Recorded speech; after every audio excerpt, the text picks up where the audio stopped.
કોર્પોરેશને બાઉન્સરોને સાચવવાનો કારસો રચ્યો છે। રજૂઆત કરવા આવતા લોકોને રોકવા માટે 15 કંપનીઓને નવું ટેન્ડર આપવામાં આવ્યું છે।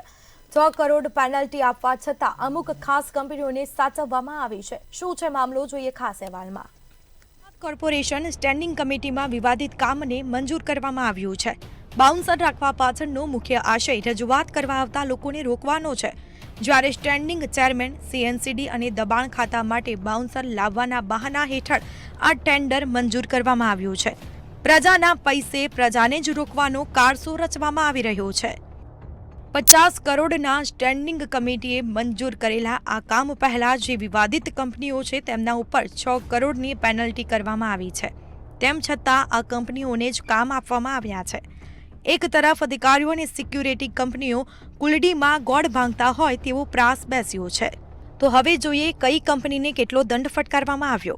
બાઉન્સરોનો ઉપયોગ સીએનસીડી વિભાગ જ્યારે આપણે વાત કરીએ કે ગાયો પકડવા માટે જતી હોય અને પાર્કિંગ એન્ક્રોચમેન્ટ માટે જતી હોય ત્યારે આ બાઉન્સરોનો ઉપયોગ કરવામાં આવતો હોય છે કે જ્યાં આગળ ઘર્ષણની સમસ્યાઓ રહેલી હોય છે ત્યાં આગળ આ ગનમેન અને બાઉન્સરનો ઉપયોગ કરવામાં આવે છે।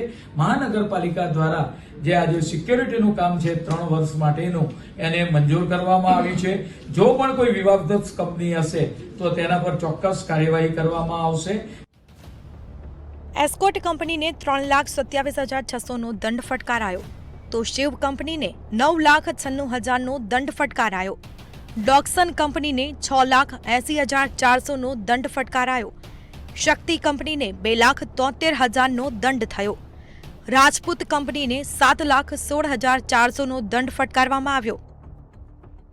એમકે કંપનીને 6,27,600નો દંડ ફટકારાયો। યુનિક કંપનીને 4,68,600નો દંડ ફટકારાયો। શક્તિ પ્રોટોકોલને 4,32,000નો દંડ ફટકારાયો। પેન્થર કંપનીને 3,90,000નો દંડ ફટકારાયો, તો બાલાજી કંપનીને 4,45,800નો દંડ ફટકારવામાં આવ્યો છે। મેટર સબ જ્યુડિસ છે અને હજી એનું ફાઇનલ આઉટકમ આવ્યું નથી।